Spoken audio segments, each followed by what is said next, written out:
여러분 고생 많으시죠? 이노겸입니다. 이번 시간에는 성희롱은 범죄가 아니다, 이런 주제를 한번 다뤄보겠습니다. 뜻밖의 이 성희롱이 범죄인지 아닌지 명확히 모르는 사람이 아직도 우리 경찰 수험생 중에 있더라고요. 깜짝 놀랐습니다. 그래서 이 주제를 이번에 확실히 다뤄보겠습니다. 성희롱은 도대체 뭐냐? 법률상의 성희롱 개념이 딱 나와 있습니다. 국가인권위원회법 2조에 보면 성희롱이란 업무 고용 그 밖의 관계에서 공공기관, 공공기관은 국가기관, 자치단체, 각급 학교, 공직유관단체에 포함되는 개념이에요. 이런 고용 공공기관은 종사자, 사용자, 근로자가 그 직위를 이용하여 또는 업무 등과 관련하여 성적 언동 등으로 성적 굴욕감, 혐오감을 느끼게 하거나, 언동이니까 말과 행동이죠. 성적 언동 그 밖의 요구 등에 따르지 아니한다는 이유로 고용상의 불이익을 주는 것을 성희롱한다. 자, 그러면 무슨 말 정리하면 업무 고용, 기타 어떤 공공기관 안에서 종사자, 사용자, 근로자니까 이거는 결국은 직장 내에서의 문제라는 뜻입니다. 직장 내에서 성적 언동으로 굴욕감, 혐오를 느끼게 하거나 고용상의 불이익을 주는 게 성희롱이다, 이렇게 정의하고 있어요. 다음은 남녀고용평등과 일가정 양립지원에 관한 법률, 줄여서 남녀고용평등법 하겠습니다. 이 평등법에는 직장 내 성희롱이라고 또 정의를 하고 있습니다. 2조에 사업주, 상급자 또는 근로자가 직장 내 지위를 이용하거나 업무와 관련하여 다른 근로자에게 성적 언동 등으로 성적 굴욕감, 혐오감을 느끼게 하거나 성적 언동 또는 그 밖의 요구 등에 따르지 아니하였다는 이유로 근로조건 및 고용에서 불이익을 주는 것, 이렇게 되어 있습니다. 그러니까 국가인권위법하고 다른 건 요 직장 내란 말이 더 붙었고, 나머지 요 근로조건 요거 더 붙었고, 나머지 내용은 사실상 같습니다. 공공기관이라는 말이 빠졌을 뿐이지. 자, 그러면 정리하면 성희롱은 이렇게 정리할 수 있어요. 직장 내에서 동료나 상하 직원 사이에서 성적 수치심을 주는 말이나 가벼운 행동, 또는 이런 말이나 가벼운 행동을 통해서 상대방이 성적 수치심, 굴욕감을 느끼거나 고용상의 불이익을 주는 행위라 볼 수 있겠죠. 자, 일단 성희롱 개념 정확히 아셔야 되고요. 자, 그러면 이 남녀고용평등법에는 성희롱에 대해서 추가적인 사항을 적어놨습니다. 12조에는 사업주, 상급자, 근로자는 직장 내 성희롱을 해서는 안 된다, 그 명문으로 금지하는 규정을 뒀고, 14조에는 직장 내 성희롱이 발생했을 때 조치를 기재하고 있습니다. 자, 1항과 5항을 살펴보는데, 1항은 누구든지 직장 내 성희롱 발생 사실을 알게 된 경우에 그 사실을 해당 사업주에게 신고할 수 있다, 이렇게 되어 있고요. 5항은 사업주는 직장 내 성희롱 사실이 발생이 확인된 때는 지체 없이 성희롱을 한 사람에 대해서 징계, 근무 장소 변경 등 필요한 조치를 하여야 한다고 되어 있죠. 이 경우 사업주는 징계 등의 조치를 하기 전에 그 조치에 대하여 직장 내 성희롱 피해를 입은 근로자의 의견을 드려야 된다. 자, 예를 들면 사장이 직원이 성희롱을 했다 하더라도 징계하기 전에 또는 근무 장소 변경하기 전에 피해자 의견을 먼저 들어야 된다는 뜻입니다. 왜 신고할 수 있다, 의견을 들어야 한다, 이 규정을 뒀을까요? 자, 그 이유는 이 성희롱 문제에 대해서 어떤 성희롱을 당한 여성이라고 칩시다. 여성이 이걸 누군가가 제보를 했다고 쳐요. 제보를 했을 때 이러한 사실이 알려지길 바라지 않은 여성도 있다는 거죠. 그렇기 때문에 징계하다는 근무장소 변경하기 전에 피해자 의견을 들어야 되고, 그 다음에 성희롱 사실을 제3자 직장 동료가 알게 되더라도 의무적으로 신고해야 한다 안 만들고 신고할 수 있다로 만들었던 겁니다. 그래서 여러분이 만약 직장 내에서, 경찰 내에서 어떤 여경이 성희롱을 당했다는 걸 제3자 옆에 동료가 알았다 하더라도 반드시 신고해야 되는 건 아닙니다. 신고할 수 있습니다. 그래서 그런 경우에는 반드시 피해자인 여성의 여경의 의견을 먼저 들어보고 여경의 의사에 따라서 여러분이 도와줘야 되지, 무조건 청무감사실에 제보하겠습니다, 이거는 올바른 답이 아니에요. 여성의 입장, 피해자 입장을 가장 먼저 고려해야 되는 것이 성범죄에 관한 문제다, 성에 관한 문제입니다. 이거 주의하셔야 됩니다. 자, 그 다음은 상대방이 만일에 성적인 불쾌감, 수치심을 느끼기만 하면 무조건 성희롱이 되는가, 이거 살펴봐야 됩니다. 자, 어떤 행위가 성희롱으로 평가가 되면 민사상 불법행위가 성립하고 손해배상 책임이 발생하기 때문에 불법행위의 성립 여부는 반드시 객관적으로 판단돼야 됩니다. 이게 판례 입장이에요. 자, 여기서 불법행위는 뭐냐면 고의나 가실로 타인에게 손해를 끼치는 행위로서 민법 751조 이하에 나와 있습니다. 예를 들면 그 고의나 가실이니까 범죄로 인해서 불법행위가 성립할 수도 있고, 예를 들면 상해를 입혔다, 그러면 그건 일종의 범죄이기 때문에 형사처벌도 되지만 민사상 손해배상 책임도 발생합니다. 비범죄도 될 수 있죠. 뭐 예를 들면 실수로 남의 발을 밟았다. 그건 과실치사니까 범죄가 될 수 있겠네요. 남의 물건을 실수로 깼다. 그러면 과실손괴죠. 그럼 범죄 아닙니다. 그렇죠. 물값을 물어줘야 됩니다. 그것도 일종의 불법행위입니다. 과실로 타인의 도자기를 깼다. 그럼 비범죄로 인한 불법행위 성립하는 거예요. 그러니까 범죄든 비범죄든 불법행위가 있으면 손해배상 책임이 발생합니다. 그래서 성희롱에 대해서 손해배상 책임이 발생하려면 역시 불법행위가 성립해야 돼요. 그래서 불법행위 성립 여부는 객관적으로 판단해야 되는데 이 객관적인 의미가 뭐냐 말이죠.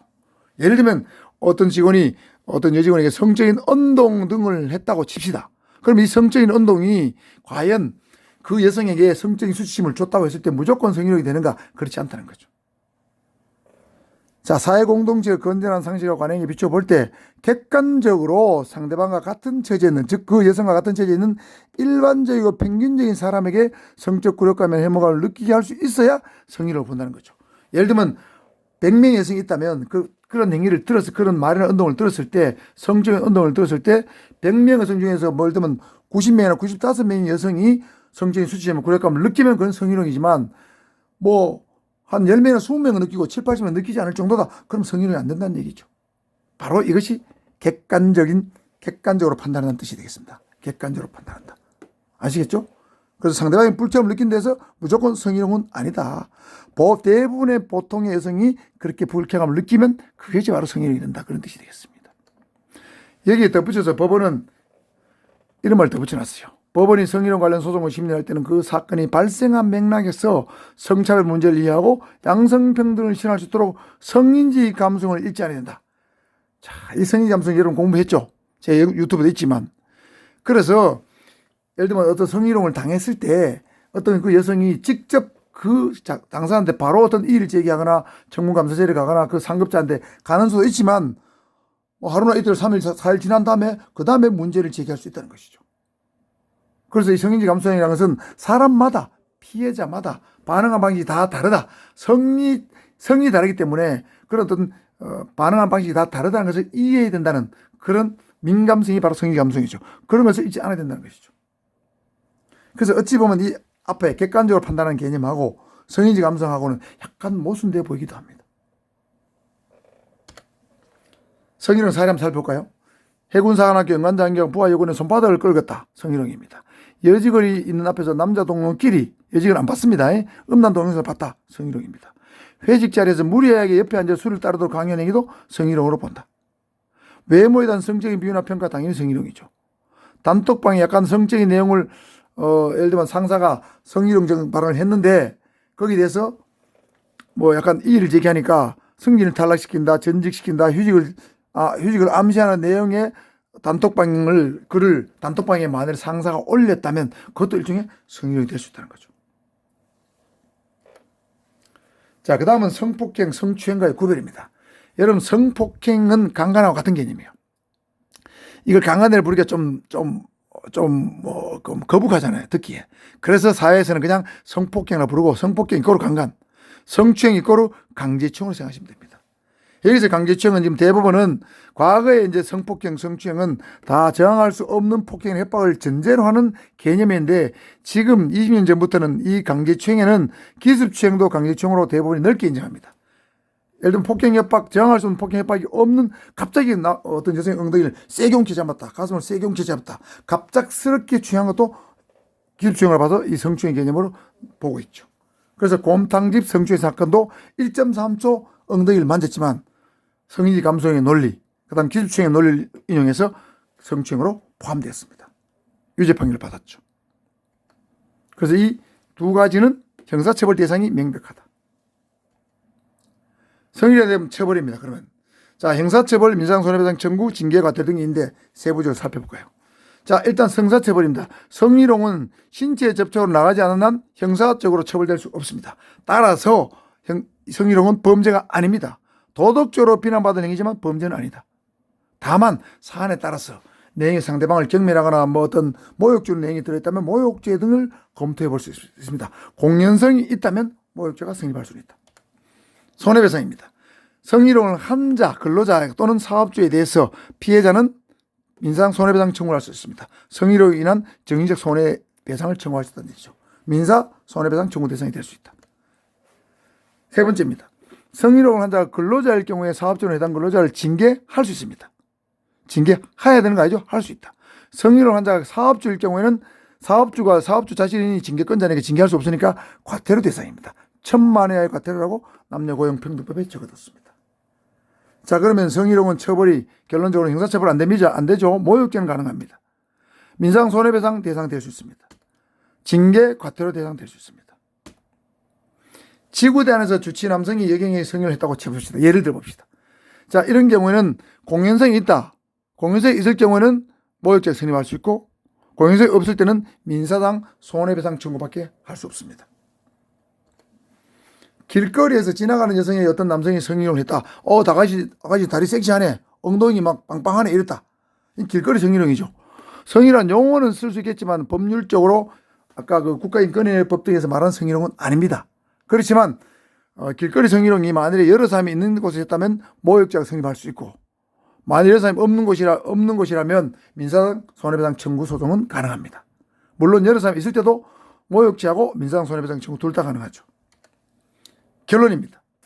성희롱은 범죄는 아닙니다. 그러나 매우 나쁜 행위죠. 직장 내에서만 크게 문제가 되죠. 그래서 직장 내 성희롱은 징계, 과태료 대상입니다. 그리고 지구대 안에서 일반인의 여경에 대한 성희롱, 길거리 성희롱은 직장 내 성희롱은 아니지만 상황에 따라서 모욕죄나 민사상 손해배상 대상은 될 수 있습니다.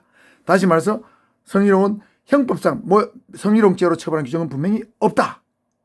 모욕죄는 성립할 가능성이 있다. 손해배상 청구 대상이 될 수 있고, 그 다음에 징계나 과태료 대상은 될 수 있다. 그걸 말씀드리면서 제 영상 여기서 마치겠습니다. 수고했습니다.